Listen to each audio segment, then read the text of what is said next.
Welcome, Pewter Report readers, viewers, and listeners to a brand new edition of the Pewter Report podcast, energized by Celsius, the official energy drink of pewterreport.com and the Pewter Report podcast. Want to wish a happy Valentine's Day to all the Pewter people and the Bucs fans out there as we keep it Valentine's Day themed for today's episode with the title, What Do You? Yeah, I'm talking to you, Bucs fans. What do you love about the Bucs? We're going to talk about the roster, the coaches, the situation with the Buccaneers, and a lot more as we continue this offseason.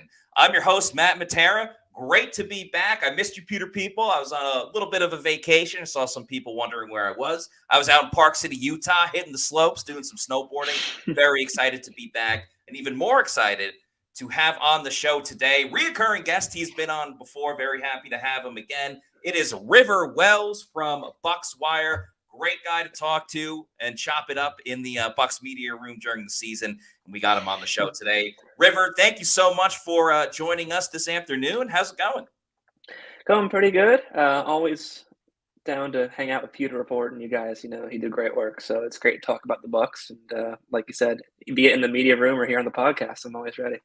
Yeah, we're very happy to have you. A lot to get into as well. And we get closer to the draft too. So I'm not going to focus as much attention on the draft in this episode, but you did say before the show, you've been working on some mock drafts, working on some fits for players in college football going to the Buccaneers. Anyone off the bat that's kind of catching your eye a little bit, or someone that you go, man, I would love to see this player on the Buccaneers, because in my eyes, it's just a fit? You're going to see a lot of this. In fact, there has been a lot of this already from mocks, ESPN, PFF. But Graham Barton is definitely going to be a name you're going to hear a lot, because Bucs have before drafted tackles at the college level and kicked them inside. And interior offensive line, in my opinion, next to edge rusher is the biggest need for the team. So that's something they got to shore up, I think, pretty quickly. And he would be an immediate way to do that going into the season. So I think that'd be a really big get for the Bucs if he's able to slide down, fall there. Otherwise, I think, I like Chuck Robinson. I like Braswell, one of those edge rushers you can get in the first round. So should be interesting to see where they go, what direction they go. Yeah, absolutely. Braswell was a guy, obviously talking about the Alabama edge rusher who Pewter Report's own Scott Reynolds had him going to the Buccaneers in the first round of Pewter Report's 7-round mock draft. So definitely someone that Bucs fans and Pewter people have been paying attention to just a little bit more maybe than some. But as everybody saw on the title of the show today, because it is Valentine's Day, we want to keep it in a good mood. It's a lovely day. Put those hearts up for sure. Love it. We're going to talk about what Bucs fans love about their favorite team, or things that we personally love about this team. So I'm going to get it started and kind of keep it with something new for the Buccaneers. And obviously, there's a lot of free agency discussion. Who's going to come in? Can they re-sign a lot of guys? And one of the big ones is Baker Mayfield. How do you get Baker Mayfield back? Because he is a free agent. It's not guaranteed that he's going to come back to the Bucs. Now, there has been a lot of chatter. There is plenty of love going around back and forth between Baker and the Buccaneers. But one great way to attract Baker Mayfield to return, to come back, I think is to keep that continuity of the offense that Baker was just in, throwing for over 4,000 yards, 28 touchdowns, a career year for him. Pro Bowl alternate, ends up winning Pro Bowl MVP, and absolutely, in my opinion, got robbed of comeback player of the year. If you weren't going to give it to Damar Hamlin, how do you give it to Joe Flacco, who had a good run of like 7 games versus what Baker Mayfield did for the whole season? But Flacco also underratedly threw a lot of picks. Threw a ton of picks. Yeah. And, somehow Baker's still linked to the Browns, even though he doesn't play for the Browns anymore, as Christopher Cole is talking about Jackson Powers Johnson, the Oregon center that we're a big fan of. Another good one. Yeah, as well. He might not be on the board at 26. Yeah, that's the problem, especially because the Eagles, we'll see with Jason Kelsey. But the first thing that I love about the Bucs is this signing, or I should say hiring, of new offensive coordinator Liam Cohen, because the biggest thing, in my opinion, that will be best for Baker Mayfield is to have continuity. He didn't have it too much in Cleveland with the Browns. A lot of different head coaches. A lot of different head coaches and coordinators, yeah. Finally gets it together. They figure out the right coaching staff, and then Baker gets injured, and the Browns go, we don't want Baker anymore. So he comes to Tampa. You heard me just say all of the great things he did last season. Not too much you can do with Dave Canales leaving, going to Carolina. That's on his own will. But to keep this similar offense together with Liam Cohen, who's worked with Baker Mayfield before, I love that the Bucs are attempting to keep continuity with Liam Cohen. So, River, I want to ask you, you were there with a lot of us when Liam Cohen had his introductory press conference with the Bucs last week or however long ago it was. What were your initial takeaways from Liam Cohen and him arriving in Tampa? I was a pretty big fan of what he was saying, both at the press conference and then we talked to him after. And like you said, that continuity is a huge thing, especially with it's the Shane Waldron sort of archetype that came from Sean McVay, and having that kind of get passed down. And if you want Baker back, and I think it's been pretty clear on both sides want to get that reunion done, that's a big thing for him. It's a big thing for the Bucs too. It's a big thing for the other players on the team as well. A little bit of tweaks maybe in verbiage, but otherwise running a very similar offense can be huge going into next year. I asked Liam about at snap motion, because that's a huge thing going on in the NFL right now. A lot of the best offenses in the league, like the Dolphins very notably, but the Rams and the 49ers all make use of it. And Dave Canales did not. I'm looking at the chart here. The Bucs used at snap motion at 12.8% of their snaps in 2023. That's 28th in the league. And then you look at the Dolphins were number 1, the Rams were number 2, the 49ers number 3. That's a big thing going on in the NFL. And I asked Liam Cohen about that, and he made sure to say that this is going to be something that gets used in the Bucs offense going forward. And I think that's very exciting, because I liked a lot about Dave Canales when he was here.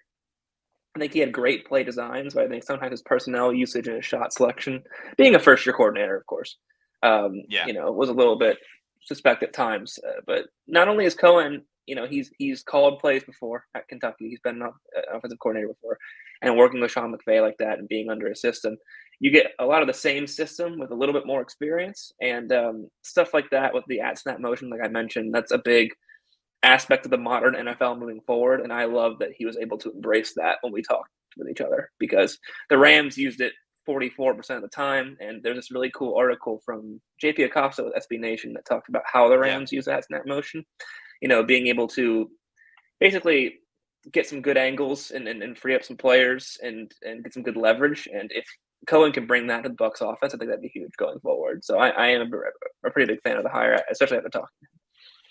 Yeah, one of the things I was most impressed about with Liam Cohen was specifically when he was talking about getting the football in the hands of his best players, and how he talked about that. He's like, I have a sheet, a certain part of my playbook where it doesn't, could be a big 4th down play or a 3rd and short in a crucial moment of the game, and it does not matter what the defense looks like. I'm going to these plays. We don't have to adjust too much, but I'm going to make sure our best player gets the football. And he brought up the fact that Cooper Kupp, who he worked with, obviously, in Los Angeles, that year that Cooper Kupp won the Triple Crown and was just unreal as a wide receiver. Everybody that watched, 10 seconds of football knew that Cooper Kupp was going to get the football come hell or high water. And it didn't matter that everybody knew it, because they still found ways to get him involved, whether it was lining him up outside, putting him in motion, and everything of that nature. Now, of course, Mike Evans has to be re-signed. We got to see what's up with Chris Godwin, if there's a little bit of a resurgence. But I love the idea, because that was a bit of a criticism of Dave Canales, that at times Mike Evans would go missing. At times, Chris Godwin would go missing. And then, obviously, a lot of things spawned from social media with his wife about Chris not getting the ball. So I love that there is a sense of comfort right now. I mean, things could change when the games get going and you watch film and everything, but there is a sense of comfort of, you feel like your best players are always going to be involved no matter what. So let me ask you this in terms of Liam Cohen. Let's take quarterback out of it. Sure. Who do you think benefits the most from Liam Cohen being the offensive coordinator? Is it Mike? Is it maybe Chris Godwin? Maybe Rashad White? What are your thoughts on that? Well, if we're going by Liam's own philosophy, he says players over plays, right?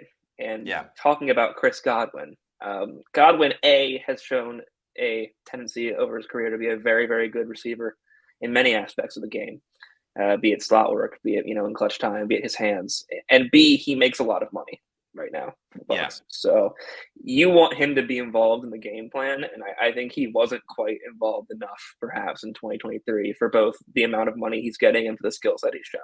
Did a lot of really good stuff in crunch time usually in 2-minute drill work, and he had that great Packers game. But I think you want to see him kind of get more involved in the passing offense and the passing game, and I think if Cohen is true to his word and his philosophy, you could definitely see that happening. And then Rashad White too. The run game is a huge part of this offense going forward, and if Cohen can fix that, because it's been very broken for 2 years. Mm-hmm. If Cohen can fix that, Rashad White's a huge benefactor, especially if you can still use him in space while also getting him going on the ground. That'd be really, really big. Shout out to Nathan Elliott, who says hi to River. Bucs news flowing, Wells. I'll take that. Also, absolutely. Good question here from Paul, a.k.a. Florida Dreamhouse, one of our top commenters and a fan that we appreciate so much. He says, or is asking, what's the first domino to fall? Baker resigns or Mike resigns? River, I'll let you go first. And then also, if you had to predict, resigning with the Bucs or with another team? Put me on the spot, man. That's a hell of a question there. It's a really good question, actually, because we know that Baker Mayfield has publicly said that he wants Mike Evans back. In fact, after the Lions game, that was one of the first things he talked about. Baker and the Bucs seem to have a mutual interest, and I think Baker might take a little less than what some are projecting, perhaps, to get that continuity and return to the team. But I think Evans really deserves a marquee deal at this point in his career. And if he can find that from another team, I think he'll definitely consider it. For that reason, I think Baker will probably resign first. And then perhaps Evans will resign later. Curious to see where they go with that, because obviously Mike is a very big part of the fan base, a big part of the culture in Tampa. He's a huge part of the team as one of the best wide receivers in the NFL. But Jason Light, John Spytek, Mike Greenberg, always really good about looking forward into the future. And it'll be interesting to see how they take a look at Mike Evans, who fantastic in 2023. Did everything he needed to do to get another contract, but he is on the wrong side of 30. And it'll be interesting to see how they go forward in the future, given that there's things to do later on. Yeah, absolutely. To answer Paul's question, I think it is Baker Mayfield for two reasons. One, Baker, well, he has made money in his career, and I know Scott Reynolds has mentioned a lot about, he lost $12 million. There's a whole thing like someone in his family was taking money. Right. Baker's still wealthy enough. Like, he was at the Super Bowl in Vegas. He was playing blackjack with Bussin' with the boys and Bo Allen and a couple of those guys. So I understand he's not making like the mega money that Patrick Mahomes is making, things of that nature. But I don't think Baker Mayfield's financially strapped. With that said, I do think Baker and his family and everybody wants a peace of mind of like, okay, I don't have to wonder now, where am I going to play this year? Do I have to travel? Do I have to start packing boxes and move again? Because this is now the fifth, sixth team, whatever, that I'm about to be on. I think Baker would be fine with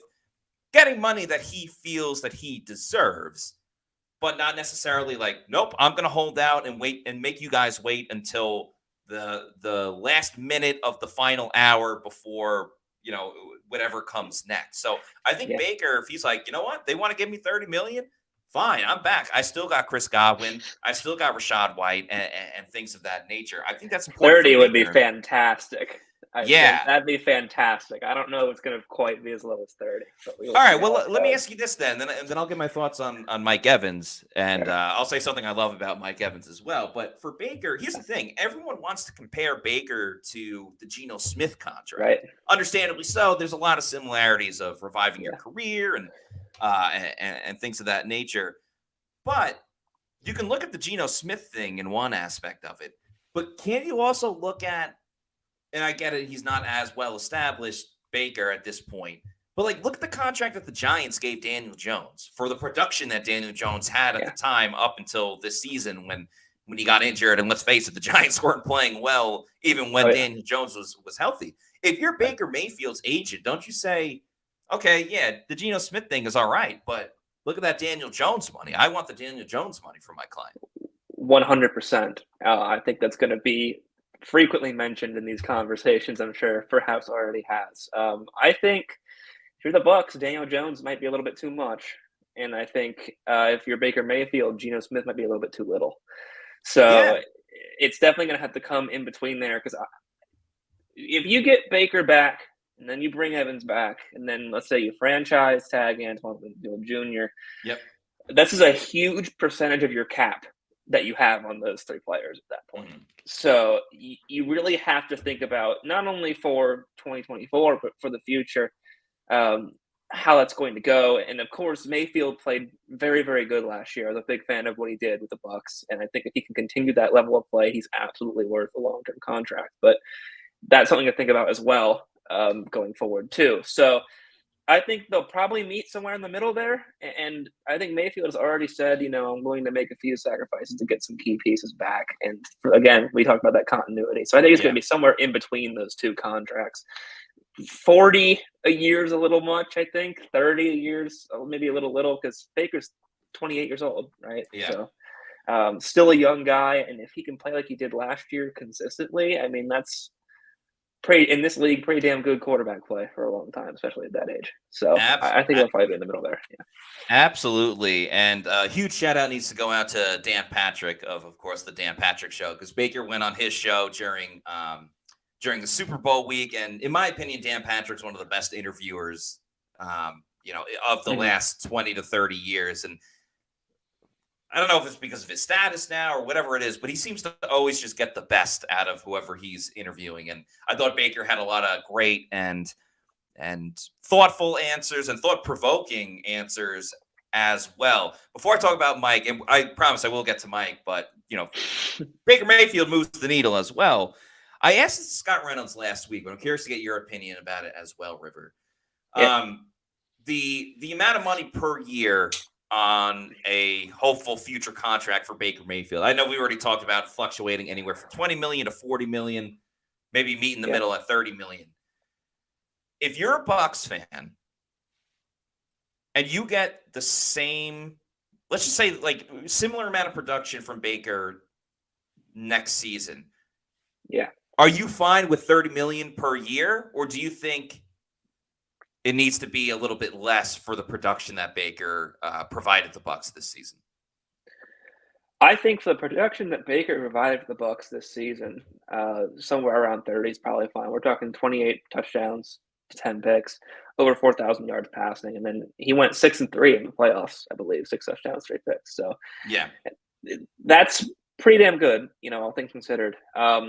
Ideally, you would like less, more so of a Geno Smith sort of deal, obviously, to free up things going forward. And of course, because Baker did exactly what he needed to do. It was a prove-it contract. He proved it. But he proved it for 1 year. And his inconsistency has kind of been a point of discussion among a lot of people. Yeah. And you would hate to give 30, 35 million, and then next year he has a down year, and then what are you doing? That's what I'm a little worried about is like, can he keep that production for another 2 or 3 years? Because yes, it was great what he did. Part of me a little bit is like, is that a flash in the pan, or is that what we'll see from Baker? That's a valid concern. Yeah.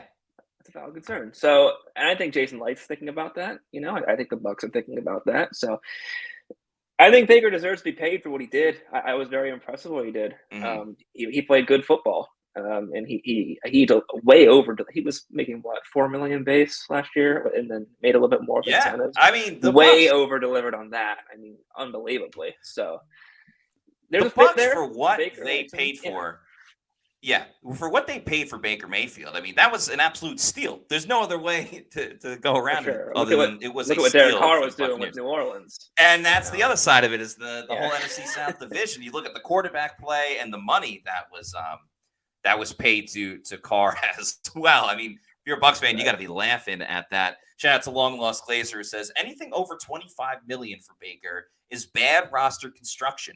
Falcons are the only legit threat, in my opinion, to sign Baker. Can't imagine Raheem immediately signing his future to Baker when he has a few years. Yeah, that's a very interesting point. That's a valid complaint for sure. Yeah, mean, again, if you get Baker back, you get Mike back. This is going to be a very large percentage of the Bucs cap tied up to very few players. So right, that's what we think about going forward. Yeah. Yeah, absolutely. And that's another side of it is what's the market for Baker Mayfield? I think that might be a story I'll be working on in the near future. So keep an eye out for that, Peter people. Like, who are the other teams that are looking for Baker Mayfield or looking for a team that feels like they are a quarterback away? I would kind of put I don't know about a Super Bowl contender, but I would put the Falcons in that category of like, hey, we 100%. have functional quarterback play. 100%. We're going to the postseason and teams aren't going to want to play against us. I think another team for different reasons, the Minnesota Vikings, because Kirk Cousins coming off a very serious injury, they have a roster that's ready to win now. Like they had made the playoffs previously up until Kirk Cousins getting injured. They had the best wide receiver in the NFL. So exactly, which, you know, if Baker had success with Mike Evans, I think he could have just as good, if not more, success with Justin Jefferson, probably Jordan Addison. Jordan Addison, who had a great rookie season, and absolutely the tight end as well, Hawkinson. You know, there's a lot to like about the Vikings too. A dark horse team, I think, would be the Pittsburgh Steelers. Now they got to deal with Kenny Pickett, but if they think, hey, our defense is legit. We got talented wide receivers. We just can't give them the football. I think the Steelers would be a very interesting thought process as well. But we can address that at a later date. Shout out to Nathan Elliott, who says Baker's production depends upon Mike Evans coming back. That's a catch-22, isn't it? There, it is a catch-22, which brings me to something else I want to discuss with Mike Evans again. What do you love most about the Bucs? Mike Evans currently isn't a Buck, but what I love about him, one, is that he's the greatest offensive player in the history of the Tampa Bay Buccaneers. But you see him right there handing the football to a fan. What Mike Evans means to the community is something that I absolutely love, and how the Tampa Bay community really is able to rally around their guys. I mean, there's a lot of great charities that Bucs players run, whether it's the Mike Evans Family Foundation, Bruce Arians and his family foundation.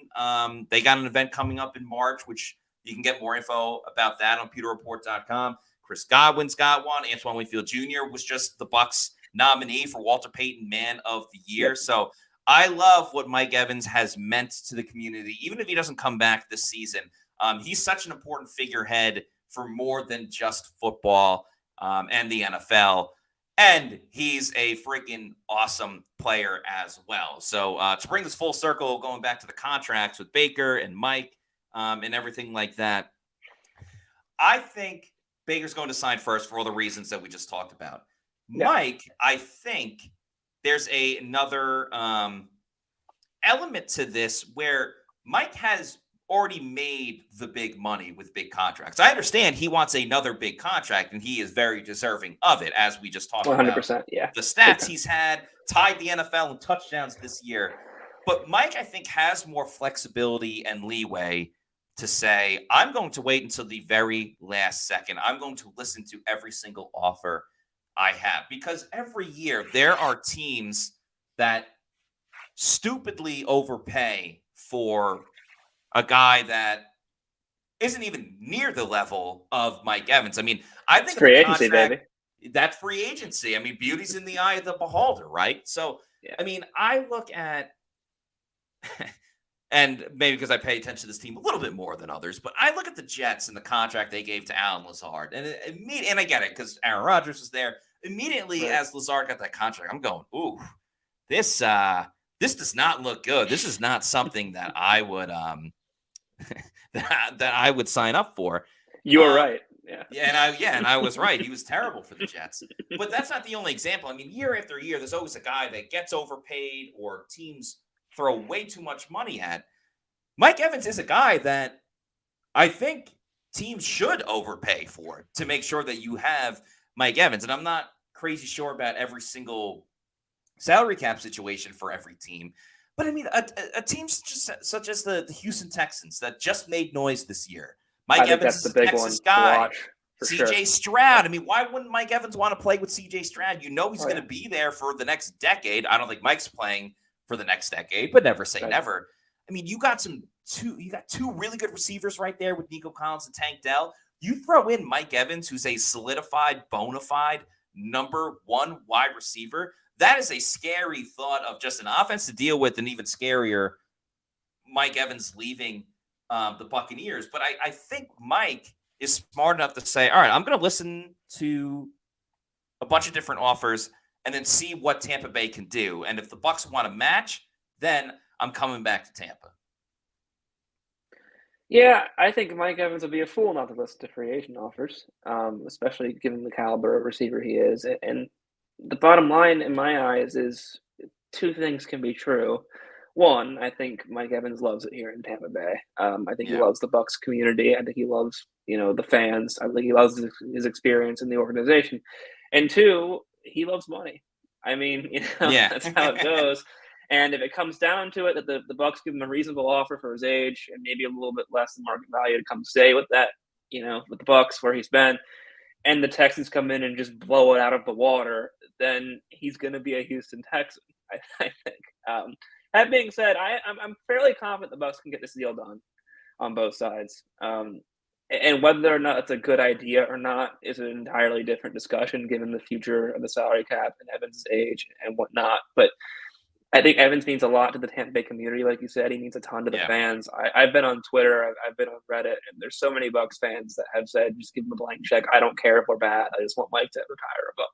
It's a very common sentiment, believe it or not, across a lot of Bucs fans. So he's very important to the team. I think the owners know that. I think Jason Light knows that.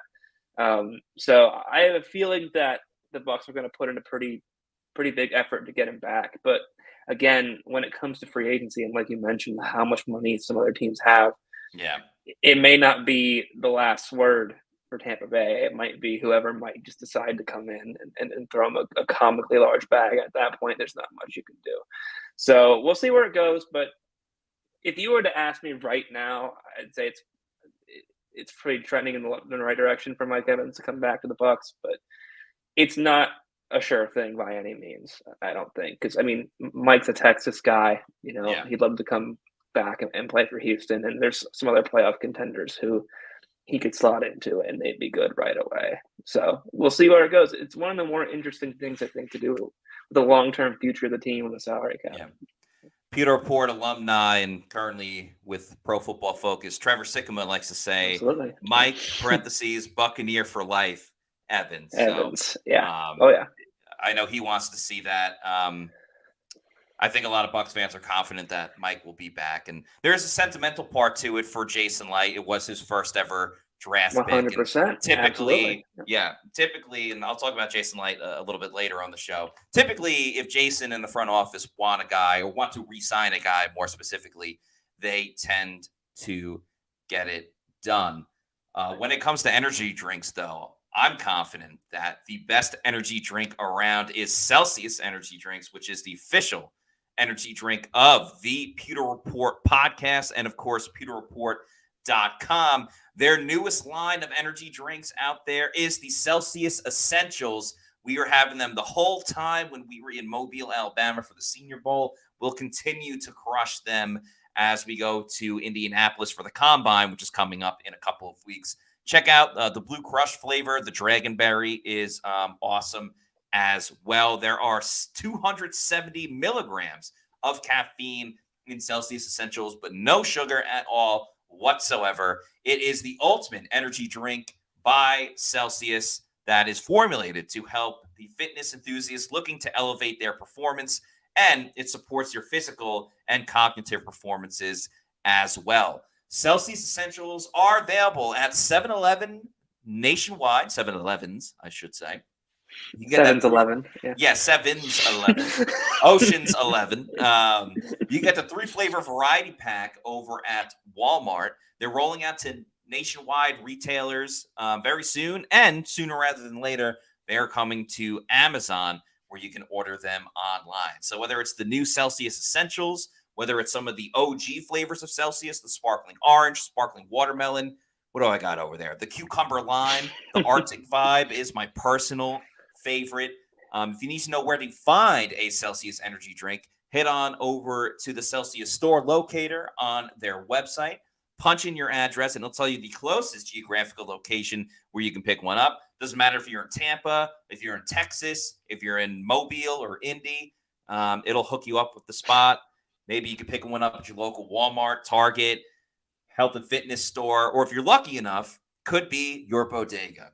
And once you keep going to your bodega and you know you love Celsius and you want to get some more, you can buy them in bulk. That's when you go back to Amazon, click on the subscribe and save, and have it sent to your place of residence whenever you want. Could be a week, month, quarterly, yearly. Just make sure you're drinking Celsius energy drinks, the official energy drink of PewterReport.com.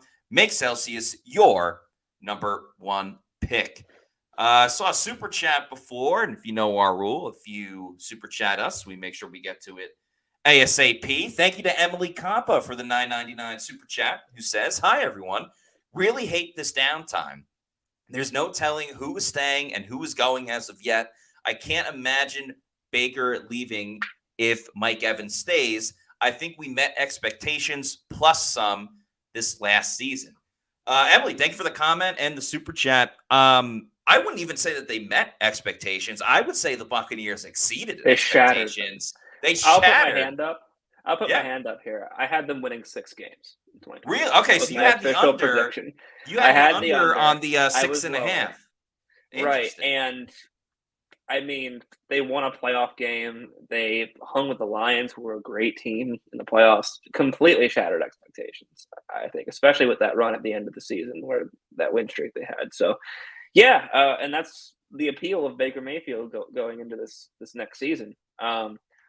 Yeah, again, with the same thing with Mike Evans, I'm sure there's a scenario where Baker Mayfield is thrown a bag by somebody and leaves and Mike Evans stays. But I would agree it's fairly unlikely, especially given what we've talked about over and over again. Consistency is probably a really big part of Baker Mayfield's decision process. I mean, as we speak, Baker Mayfield is in the Bahamas on a trip with Tristan Wirfs, Robert Hainsey, and a couple of the other Bucs offensive linemen. So you know that he loves playing with these guys. Mm-hmm. Now, with that said, Baker has worked with other great wide receivers. I mean, going back to Oklahoma, he had CeeDee Lamb. With the Browns, he had Odell Beckham and Jarvis Landry, obviously, when they were closer to their prime. And now he has Mike Evans. Again, kind of the situation we laid out. If he goes to Minnesota, he's going to have 2 great wide receivers over there. So, I mean, there's talent across the league, across the NFL. So, yes, ideally, you would like to play with Mike Evans, a guy that you have continuity with. And there's that buzzword again, continuity, but it is very important. But we'll see. It is a little bit of that downtime right now. Obviously, the Super Bowl just ended. The combine, we're kind of like scratching along to get our way there, which is very excited. So moving along, River, I'll ask you, what is something that you love about this Bucs team, whether it's the roster, certain positions, something with the coaching staff, or really anything? The floor is yours. Well, I mentioned their names earlier, actually. But the cap management from the Bucs coming from Mike Greenberg, John Spytek, and Jason Light, I think it's been fantastic. And there's a lot of discourse one could have on Jason Light. I'm a fan of his, but there's certain things you can talk about. But I think one of the things he definitively does very, very well with his team is cap management. The decision to eat all of Tom Brady's dead money, I think, was a very, very good one, and will be looked back on as such.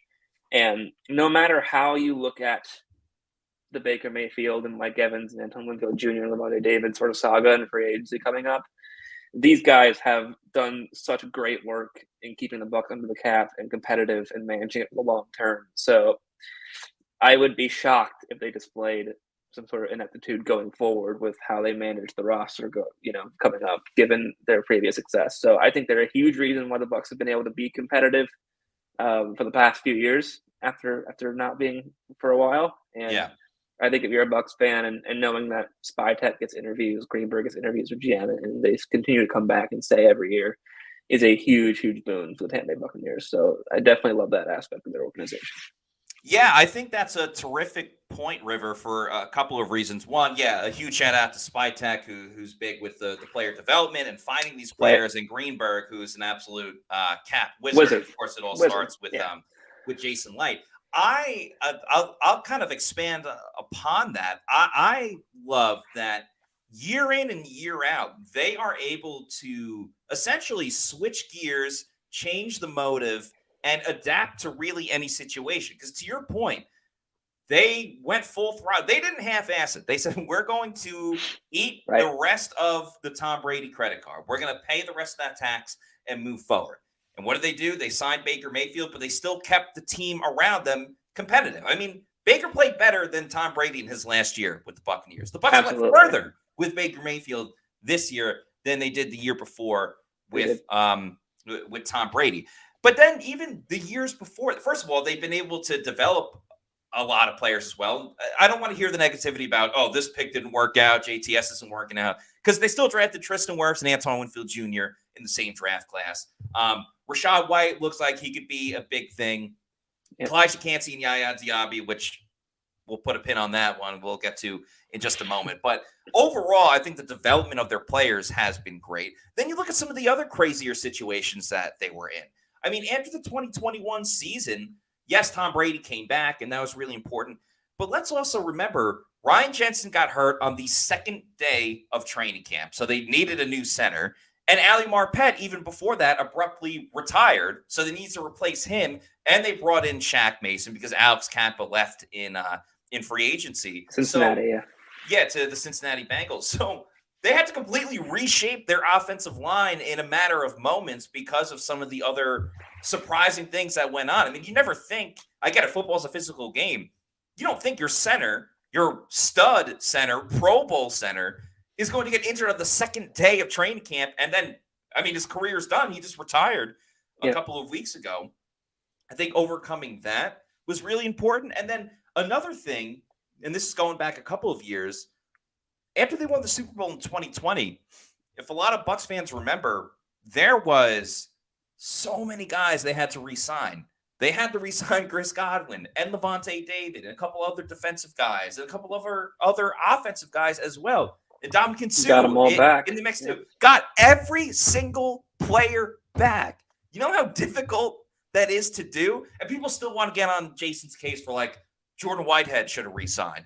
Sorry, they couldn't keep every single person. That was a year later, of course, after 2021.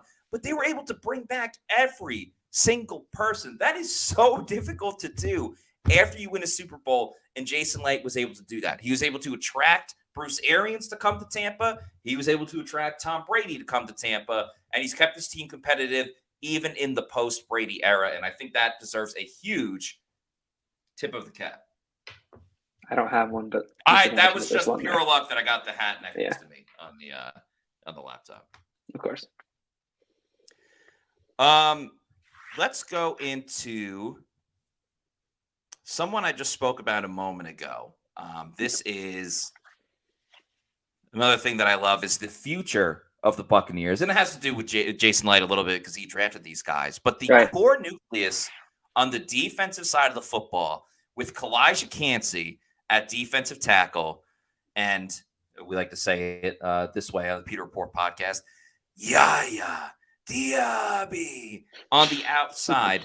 I understand that there are questions to be had about the other side of outside linebacker with JTS and Shaq Barrett, and we'll see with Shaq if he ends up being a cap casualty this year. But you got Vita Vea, who's still insane on the interior defensive line. You put Kalijah Kancey next to him, and you got Yaya, who was second among rookies in sacks, and he didn't even start until week 11, September. week 12. Right, yeah. The potential for that group, plus you add in KJ Britt, who could take over for Levante David, plus you add in Zion McCollum, who is going into year 3 and practically was a starter last season. I love this core group that the Bucs have on the defensive side of the ball. Yeah, there's a lot of studs there, and people that look like they're developing into studs. Yaya was incredibly impressive given the limited amount of snaps he got until later. And Kalijah Kancey needs a little bit of work probably as a run guy, but his pass rushing was exceptional, I think, especially when he came back. He constantly in the backfield, has a lot of great moves despite his size. So I think there's a really good future for both those players going forward. And like you mentioned, you've got some guys there. It's a young team. And that was a gamble that the Bucs made for 2023, and I think a lot of these guys ended up looking pretty solid. So that's going to be, I mean, some guys need work, but Christian Izien stepped in as an undrafted free agent. That's another one, yeah. Didn't look, terrible at all by any means. He's has a lot of plays where he just floated the ball, pretty good tackler. So stuff like that, it's really interesting to see that happen because there was over, how many rookies were on the initial 53 when it came out? A lot. Quite a bit. I don't know the exact number off my head, but definitely a lot. But yeah, and I was looking at that, and I was like, man, this is an interesting choice here. I'm curious to see how this ends up working out. And I think for quite a few of these guys, it's looking like it could pay off dividends once you get a young defense that they'll get more experience as they play, hopefully. And if that happens and they get developed the right way, that defense could last you quite a few years and perhaps get better along the way. So definitely some holes to fill still. We talked about edge rusher as well. If you can get a guy alongside Diaby at the other end, because like you said, Barrett's probably not going to be in the picture going forward, given his age and his Achilles injury. And then guys like Joe Tryon might not see as many reps, given that Diaby was so good at the end of last year. But if you compare someone like that, that could be a dangerous young team on the defense side. Yeah, and we'll see what happens in the draft. I mean, obviously, we've talked about on separate shows, and we talked about at the beginning of this show about potentially going with an edge rusher in the first round or maybe early on in the draft. But I'm curious to get your take on Joe Tryon-Shank. Obviously, I think the ship has sailed for him being a consistent producer as a starter, but I felt that he played well enough when he was a backup. And I think like him as a third string outside linebacker, I still like that for depth purposes of the Bucs with him and Anthony Nelson as the third and fourth outside linebackers. And I wouldn't hate, I mean, I'm not saying anoint him starter or anything like that, but I wouldn't hate seeing a little bit more playing time for someone like Marquise Watts, who all he did was get after the passer. And that was an issue at times for the Bucs, was getting to the quarterback with just a 4-man pass rush where you didn't have to send the house every single time you need to create some pressure. Yeah, on one hand, I think you're entirely correct. There's definitely an argument that JTS could do well in a rotational role, kind of like how they have guys like Nelson and that. Definitely, in my opinion, not as a starter. But he's very athletic and has some of that value. On the other hand, like you just mentioned, we saw a little bit from Marquise Watts in 2023. And if you're able to do that quickly, and we've seen JTS kind of struggle along the first 4 years of his contract, then we'll see where it goes going forward. Again, if those guys can develop, which if they do, you just got a plethora of these young studs that have been found across, again, going back to guys like Spytek, that have been found across undrafted free agents and in the draft. So it'll be interesting to see. I know he's up for a 5th-year option, and I don't think it would be super wise to activate that. Neither do I. But I think there's definitely a lot of potential for JTS as a rotational guy, like you mentioned, because he is athletic. He does have some stopping the run too, raw things, run that you can do. But yeah, for a starter, I think once you had Diaby come in, I think the difference in play was abundantly there at that point. Oh, yeah, absolutely, for sure.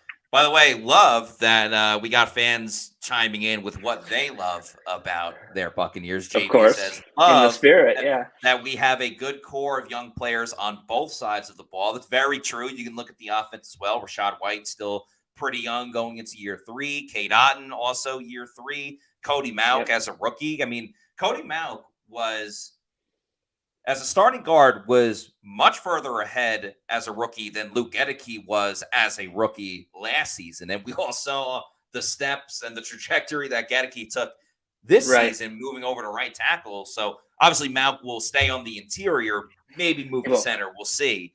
But if he can take a similar jump in terms of just better play, the way that Gedeke did, that's only going to mean even better things for this offense. Who's the other one that I saw before? Palmer is up there probably as well. Yeah, Trey Palmer as Talk about well. that, yeah. Christopher Cole. Yeah, that's another one. Trey Palmer. Christopher Cole says, "I love that." Talking about the Bucs, their first game was the same year I was born. Finally, have a stable GM, and that we have 2 Super Bowls. Yeah, that is something to love. I mean, obviously, they had the graphic the other day, like teams' records in the Super Bowl. I believe the Steelers have the best record at 6-2 in the Super Bowl.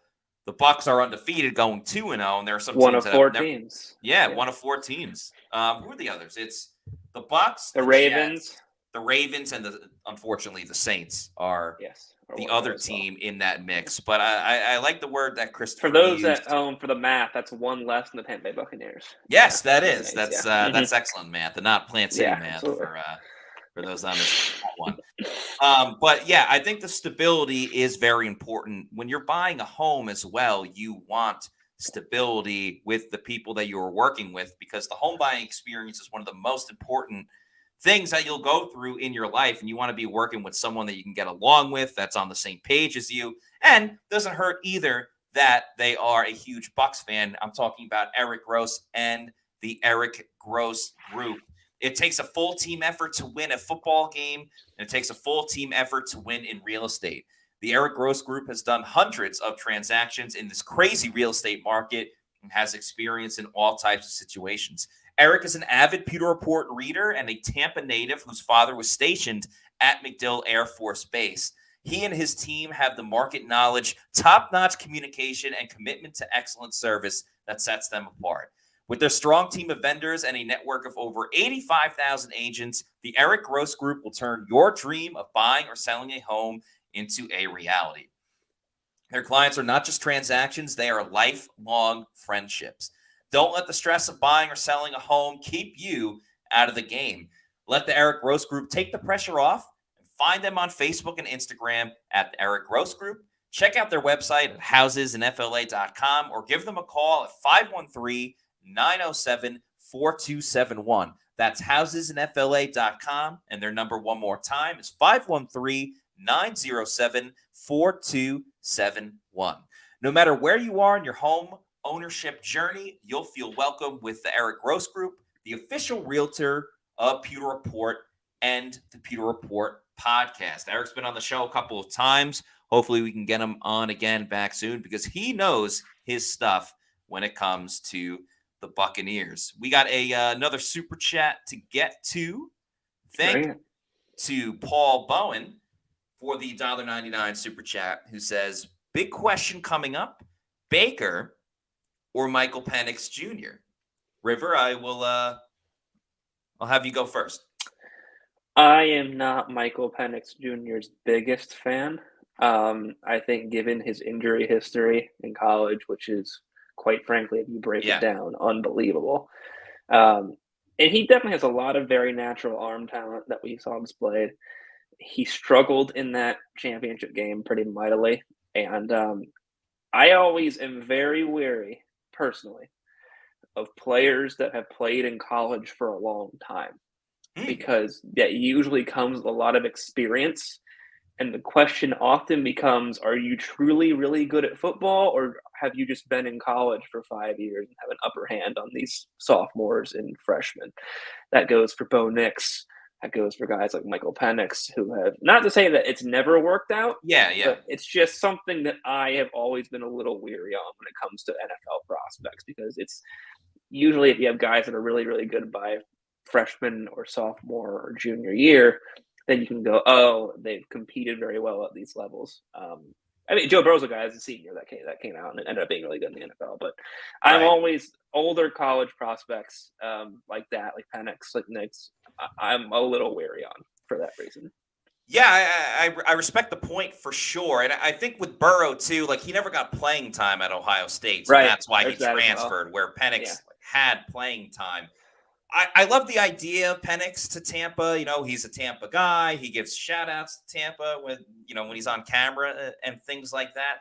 But if it's Baker or Michael Penix, I'm going with the guy that's already done it and has established that he can succeed with the Buccaneers and this group. I'm a fellow left-hander, so I got a soft spot for the lefties and especially the quarterbacks in the league. And because of that, first of all, I do find it hilarious that if they did draft Michael Penix, and I'm not saying that they are, if they did draft Michael Penix, what do you do with Tristan Wirfs? Do you move him back to the right side because Penix is a lefty and you just ask Wirfs to move to the other side? Penix, I think, has good touch and he can throw the deep ball, which I really like. Right. I just see him as a guy that could really benefit from getting drafted by probably a better team and sitting for a season or two and then getting his shot. Obviously the injury situation is super, super scary. But yeah, so I'm taking Baker Mayfield with that. This last player I want to talk about that I absolutely love, and we mentioned him a little bit before. Just talking about actually two players because they're in the same draft class, and I mentioned both of them. Having arguably the best left tackle in the league with Tristan Wirfs, I do not think can get overlooked for what he has meant to this team since joining them in 2020. The other guy also joined them in 2020, got gypped on the Pro Bowl, but rightfully was given first team All-Pro accolades. Safety Antoine Winfield Jr.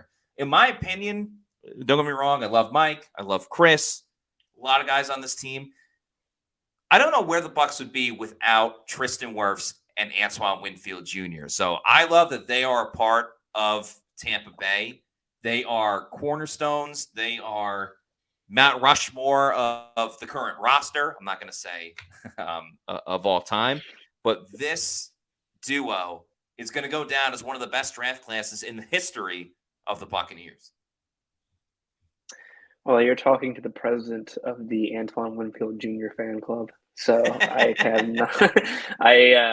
There's not a lot. There's nothing I could do to stop talking about Antoine Winfield Jr. Safety is my favorite position in football in general. I'm a big safety guy. I like safeties, and Antoine's ability to completely change games, especially this year, has been ridiculous. There's a decent argument that Bucs may not win that game against the Panthers if he doesn't punch out that ball.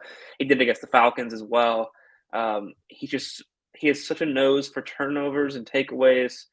He's great at blitzing. He can drop into coverage. PFF often didn't give him a lot of love in the coverage game, and I've directly seen him knock out footballs at the point of catch multiple times. Cole Kmet with the Bears, he did it to Chris Olave with the Saints on a deep ball. He's done it quite frequently. He saved those plays. So unbelievable, really good safety year this year, but I think the All-Pro voters got it correct. I think he's absolutely a first-team All-Pro at safety. And he, for me, is one of the highest priorities in free agency, personally. It'd be that the franchise tag's probably the route you're going to go there. But anything to get him back in a Bucs uniform, at least for next year, I think is going to be a pretty high priority. Yeah. I don't think there's any world in which the Bucs can move forward without Antoine Winfield Jr. on the team, even if that means franchise tagging him for another season, because he has to be there. And obviously, the Bucs are going to extend Tristan Wirfs for his 5th year. Eventually, he'll need a contract extension because both of these guys are worth every single penny for them to stay with the Buccaneers. And once they get their deserving paydays, you got to be able to manage that money the right way. So I hope they start using Immunity Financial. At Amuni Financial, we help you live in the now.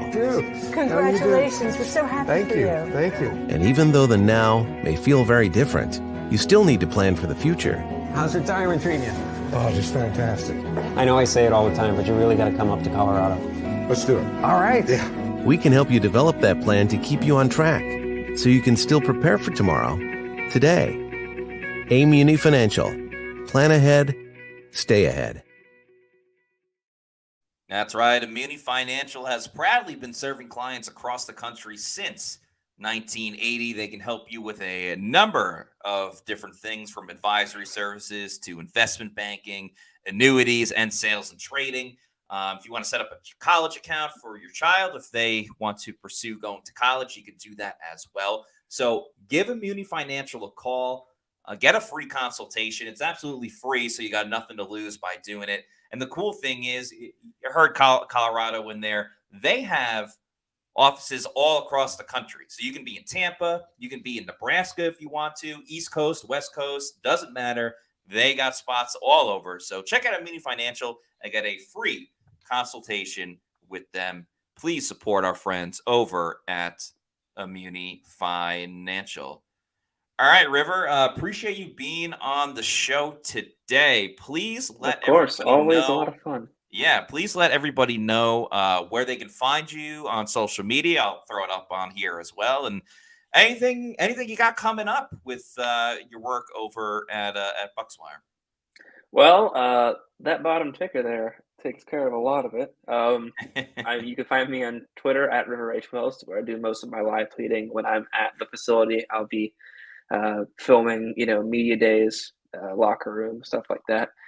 All my written work goes to Bucswire. You can just type that in and you'll find it pretty quickly. I try and keep up to date with anything from analysis pieces, media days, some mock drafts, etc. And it is mock draft season, of course, given that the combine's coming up and the draft's in April. Not going to be at the combine, unlike you guys, but I hope to be at the draft because it's Detroit and I do have family in Detroit. So looking at that one at least tentatively for now. So just follow along at River H. Wells Twitter, and then type in Bucswire, bookmark it, do whatever you need to do, and it'll be there for you guys for all my Bucs coverage. Yeah, guys, make sure you do that. River does a lot of great work, a lot of great questions as well, like you were talking about with Liam Cohen. Let's get to two quick comments before we end the show. Kathy Gillespie says, remember, it is possible that the inconsistency stemmed from his inconsistent surroundings, talking about Baker Mayfield. Hopefully, stability will bode well for consistency. It's a very good point. Absolutely. And that could very well be true because Baker has had a lot of inconsistent surroundings given his time at the Browns. He had to play in Matt Rule's offense in Carolina, and no one wants to do that. So whether or not it's an intrinsic thing or whether or not it's an outer thing, will definitely be decided probably next year when Baker's a Buck. So we'll see. Yeah, I like it, manifesting it. And then Don Hayes says, can Hainsey play left guard? He can.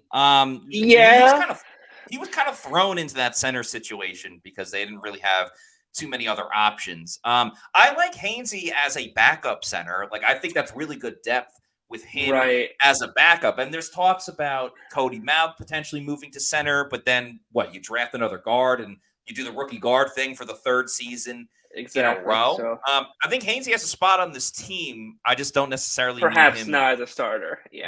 Not as a starter. But I mean, he's a big chemistry guy for sure. Like, he's very tight with Tristan and Luke Gedeke, and I do think that is very much important for just overall. You need a glue guy on every single team, and I think for the offensive line, Hainsey is certainly that guy. So a lot more to discuss for sure. Got another episode tomorrow with myself and Sly will be on. Adam Slavon will be back on the show tomorrow at 4 p.m. In the meantime, please make sure you're following us on all of our social media at Pewter Report on X, Threads, Facebook, and Instagram. We are at Pewter Report.